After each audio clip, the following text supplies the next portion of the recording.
एक बहुत ही इंटरेस्टिंग प्रश्न, और इस प्रश्न के ऊपर बहुत विवाद भी होते हैं और बहुत सारे लोग हिंदू धर्म का या सनातन का मजाक भी उड़ाते हैं। हिंदू धर्म में कितने देवी देवता हैं? 33 करोड़ देवी देवता, 33 कोटि देवी देवता। सभी को ये रटा हुआ है आंसर। इसका मतलब ये हो गया कि हिंदू धर्म जो है सबसे बड़ा, दुनिया का सबसे बड़ा पॉलीथीस्टिक यानी कि बहुदेववादी रिलीजन है। अब यहाँ पे एक सवाल आता है, और ये सवाल बहुत ही बड़ा है कि भगवान तो एक है एंड एक की पूजा करो सभी की पूजा हो रही है, तो फिर इतने सारे देवी देवताओं की क्या जरूरत है? फिर हमें क्यों पढ़ाया जाता है कि शिव अलग है, विष्णु अलग है, वही साहब लक्ष्मी जी अलग हैं, ब्रह्मा जी अलग हैं, काली मैया अलग है, कृष्ण भगवान अलग है, गणेश जी भगवान अलग हैं, भगवान श्री रामचंद्र जी अलग हैं, हनुमान जी अलग हैं। ये क्यों है? दुर्गा मैया अलग है, काली मैया अलग है। इन सब की अलग अलग पूजा करने की क्यों जरूरत है? क्योंकि भगवान तो एक ही है। इस हिसाब से तो इस्लाम में अल्लाह को पूजा जाता है, दैट्स इट, क्योंकि भगवान एक ही है। दोस्तों, भगवान एक ही है। इससे भी बड़ा सवाल एक और आता है, क्या इस पूरी 33 करोड़ देवी देवता या 33 कोटि देवी देवता, इस सब का कोई साइंटिफिक आधार भी है या जस्ट किसी ने आस्था के बेस पे कह दिया भैया इतनी तरह के देवी देवता है और उसी के ऊपर मानो? अब दोस्तों एक और चीज़, यहाँ भगवत गीता अगर बात करें तो भगवत गीता में श्री कृष्ण कहते हैं कि मैं वो हूँ जिसमें आदि भी है, अंत भी है, काल भी है, मैं ही सृष्टि का सृजनकार हूँ और मैं ही इसका विनाश करता हूँ, मैं ही सब में हूँ, कण कण में हूँ, परमाणु में हूँ, मौत में भी हूँ, काल में भी मैं ही हूँ, सब जगह मैं ही मैं हूँ। तो अब भगवान कृष्ण के पास हिसाब से और भगवत गीता के हिसाब से देखा जाए तो भगवान तो सिर्फ एक ही है। तो हमें इसको थोड़ा सा समझने की जरूरत है। सबसे पहले तो इस गलतफहमी से बचते हैं कि क्या 33 करोड़ देवी देवता है? बिल्कुल नहीं दोस्तों। वेदों में एक शब्द आया है त्रयस्त्रिंशत देवा, अर्थात 33 तरह के देवता, 33 करोड़ नहीं है। संस्कृत में कोटि शब्द का अर्थ करोड़ नहीं होता। कोटि शब्द का मतलब होता है 33 प्रकार के देवी देवता, यानी प्रकार के देवी देवता, यानी श्रेणी के देवी देवता, यानी 33 कैटेगरी के देवी देवता। तो ये 33 अलग अलग कैटेगरी के देवी देवता हैं। ऋषि याज्ञवल्क्य से पूछा गया देवता कितने हैं, तो उन्होंने उत्तर दिया 3306, 3306। फिर पूछा गया वास्तव में कितने हैं, तो बोले सिर्फ 33। फिर पूछा गया वास्तव में कितने हैं, तो फिर बोला कि उनमें भी सिर्फ 6, और फिर बोले कि सिर्फ 3, फिर बोले कि सिर्फ 2, फिर बोले कि सिर्फ 1.5 एंड पूछा गया कि उसके आगे, बोले कि सिर्फ 1। दिमाग चकरा गया होगा। यहाँ पे संदेश क्या है? जितनी गहराई में जाते जाओगे उतनी विविधता गायब होती चली जाएगी और अंत में सिर्फ बचेगा एक सत्य। एक सत्य, एक ही परमात्मा है। हिंदू धर्म में अनेक देवताओं से शुरू होता है लेकिन एक परम सत्य पे जाके समाप्त होता है दोस्तों। अब क्वेश्चन है कि एक परम सत्य पे समाप्त होता है, ये ठीक है, बातों में समझ गए, लेकिन फिर इतने सारे देवी देवताओं की जरूरत क्या है?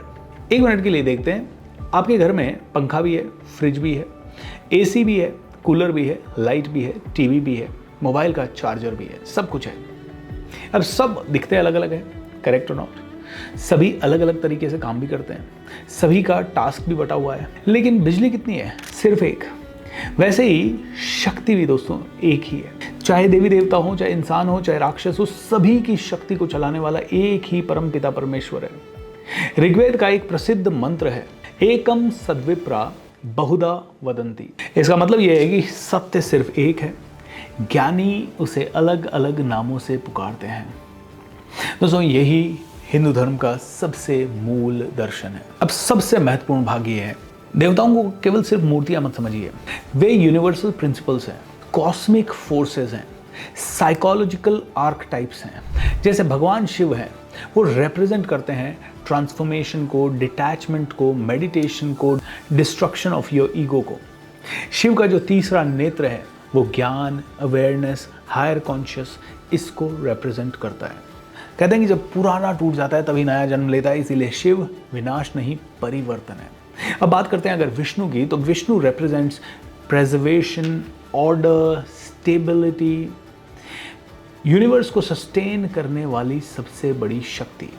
ब्रह्मा की बात करें तो क्रिएशन, इनोवेशन, नया कुछ क्रिएट करना, creativity, ideas, new things, construction.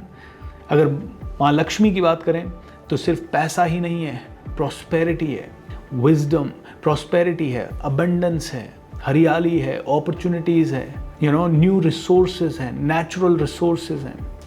अगर मैं सरस्वती माँ की बात करूँ, नॉलेज है, विजडम है, लर्निंग है, अगेन क्रिएटिविटी है। भगवान गणेश जी की अगर हम बात करें तो ऑब्स्टेकल रिमूवर, विघ्नहर्ता, decision maker, okay, supreme intelligence. Large head कहता है बड़ा सोचो भाई साहब, लार्ज ईयर्स कहते हैं लिसन मोर, स्मॉल आइज कहती है फोकस। हनुमान जी की बात करें तो अनलिमिटेड पोटेंशियल, डिवोशन, स्ट्रेंथ, करेज, साहस, डिसिप्लिन। दोस्तों ये सब क्या है? ये सारी क्वालिटीज हमें अपने अंदर चाहिए। इसीलिए सनातन में कहा गया है कि अलग अलग देवी देवताओं की पूजा भी इसीलिए करनी चाहिए, ताकि अगर आपको लगता है कि आपको सिर्फ फोकस करना है डिसिप्लिन पे, करेज पे, अनलिमिटेड पॉसिबिलिटी पे, तो आप हनुमान जी की पूजा कर सकें। थिंकिंग बिग, विघ्न हरने से रिलेटेड अपने माइंड की थिंकिंग बनाना चाहते हैं तो आप गणेश जी भगवान की पूजा कर सकते हैं। लेकिन अल्टीमेटली आप उसी भगवान की छोटे छोटे रूप्स की पूजा कर रहे हैं। जैसे फॉर एग्जांपल एक बहुत बड़ा पॉलिटिकल लीडर है, लेट्स से प्रधानमंत्री है।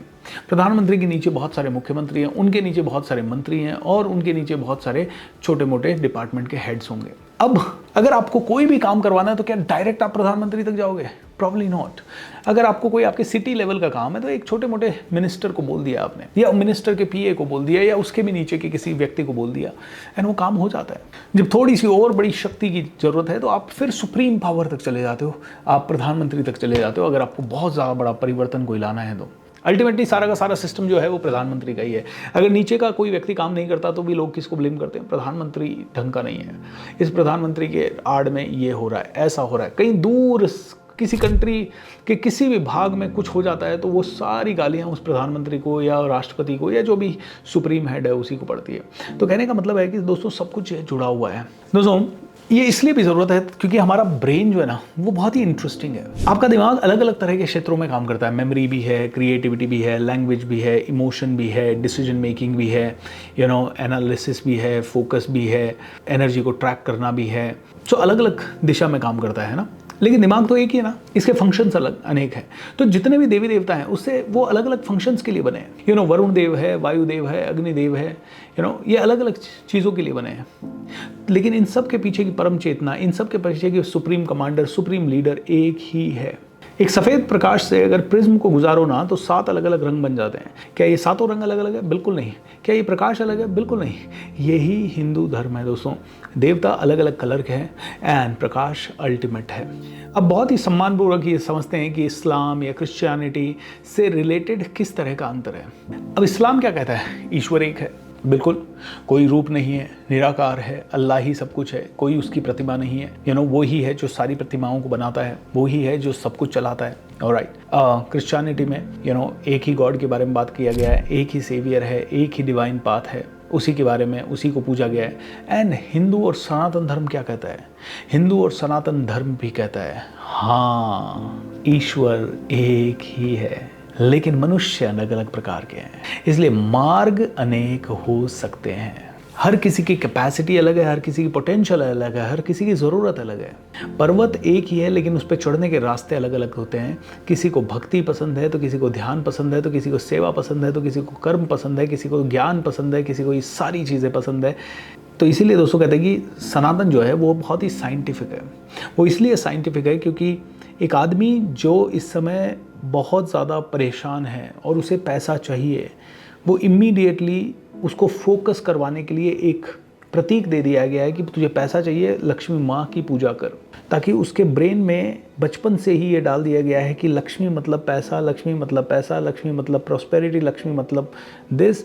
तो वो जब लक्ष्मी मैया की पूजा करता है तो उसके अंदर एक अंदर से बिलीफ बनता है कि अब मैं लक्ष्मी मैया की पूजा कर रहा हूँ तो I can really reach there. अब कई लोग कहते हैं कि मूर्ति पूजा करनी चाहिए। अरे भाई, मूर्ति पूजा से ऑटोमेटिकली आपकी इमीडिएट श्रद्धा आती है। जब आप किसी फॉर्म को देखते हो, जब किसी प्रकार के देखते हो, जब किसी फोटो को देखते हो, जब किसी महापुरुष की फ़ोटो को देखते हो, जब किसी साइन को देखते हो, किसी सिंबल को देखते हो, स्पिरिचुअल किसी लाइट या थीम या मूर्ति को देखते हो, तो अचानक से एक श्रद्धा आती है।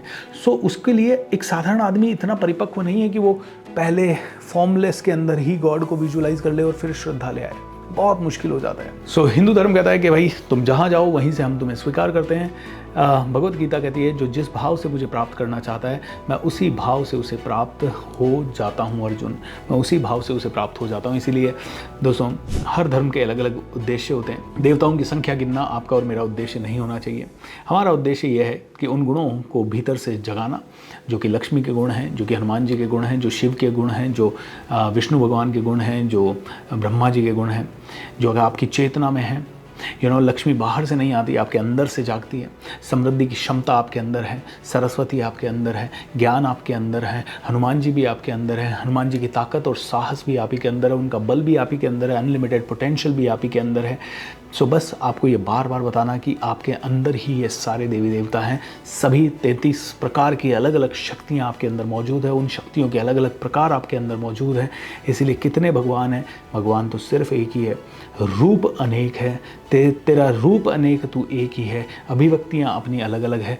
एक चीज़ को अलग अलग भाषाओं में बोला जा सकता है, अलग अलग तरह से बोला जा सकता है। एक चीज़ को अलग अलग व्यक्ति अलग अलग तरीके से प्रकट कर सकता है, अलग अलग मूवी मेकर अलग अलग तरीके से क्रिएट कर सकता है, बता सकता है, बट अल्टीमेटली पर्दा एक ही है जिस पे ये सारी चीज़ें दिखती है। तो दोस्तों सनातन हमें ये नहीं कहता कि हम अलग अलग भगवानों में भेदभाव करें।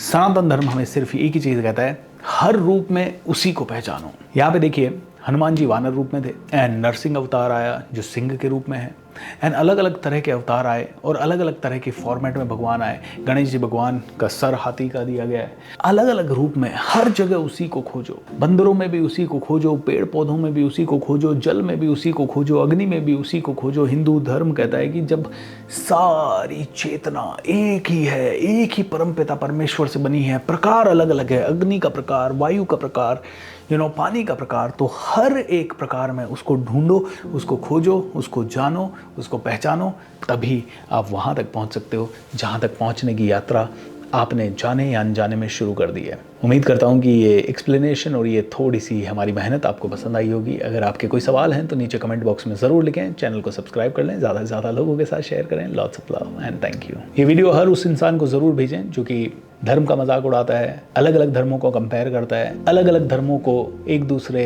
के खिलाफ लड़वाता है और कट्टरता फैलाता है। आई थिंक उन सभी लोगों को इससे अवेयर होना ज़रूरी है ताकि वो जान सकें, चाहे वो इस्लाम हो, चाहे क्रिश्चियनिटी हो, चाहे सनातन हो, सब एक ही बात कर रहे हैं कि ईश्वर एक है, ईश्वर एक है, तेरे रूप अनेक तू एक ही है।